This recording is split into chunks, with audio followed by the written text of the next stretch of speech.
سلام علیکم عزتمنو. نیلم ګل ته سلیم آفریدی د واده افر وکړو. راشه ما سره واده وکړه، ټوله زندګي دې خو خوشحاله تېره شي چې ته څه غواړې هغې ته زه تیار یم. عزتمنو د دې ویډیو نه مخکې زه تاسو ته دا یادګینه کوم، تاسو که چېرې زموږ په دې چینل کې نوي وئ حتما درسره زموږ دا چینل درسره سبسکرایب کړئ، خوا ټلې نشان ووهئ ښایي یوه نوي معلوماتي ویډیو تاسو ته په اسانۍ باندې در ورسي. عزتمنو سلیم آفریدی راپاڅېدو او نیلم ګل ته د واده افر وکړو. عزتمنو دا یې څنګه ورته وکړو او د څه د وجې نه ورسره واده کول غواړي. عزتمنو سلیم آفریدی واضحه کړه چې دا زما د ډېر وخت نه خوښه ده. یوه ورځ زه ښکته ته چکر لتلم او چې لاړم نو د دې هلته کې شو ډېر ښایسته مست او د ښه مست او ښه جانانه ډانس یې کولو. ما غوښتل چې یعنې هغه ټایم کې زه دې ته ووایم چې یعنې ما سره واده کوي. نو د دقې د وجې نه مې ورته ونیولې چې دې سیټ ته مې وکتل نو خاوند یې ناست و او د خاوند د یاره مې دې ته څه غږ ونه کړو. سلیم آفریدی وایي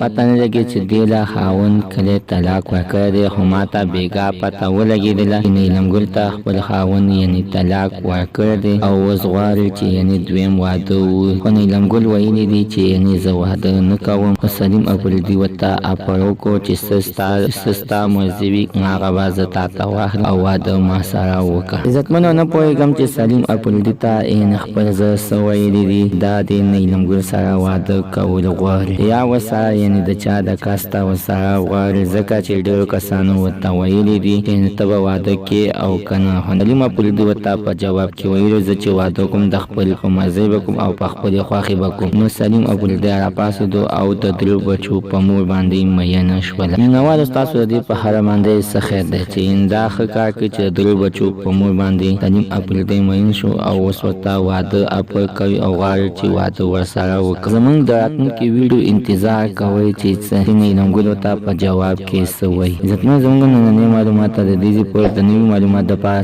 زموږ دا چینل ته سبسکرایب کړئ، خوا کې ورسره د ټلې نشان ووهئ ښایي یوه نوي معلوماتي ویډیو تاسو ته په اسانۍ باندې در ورسي.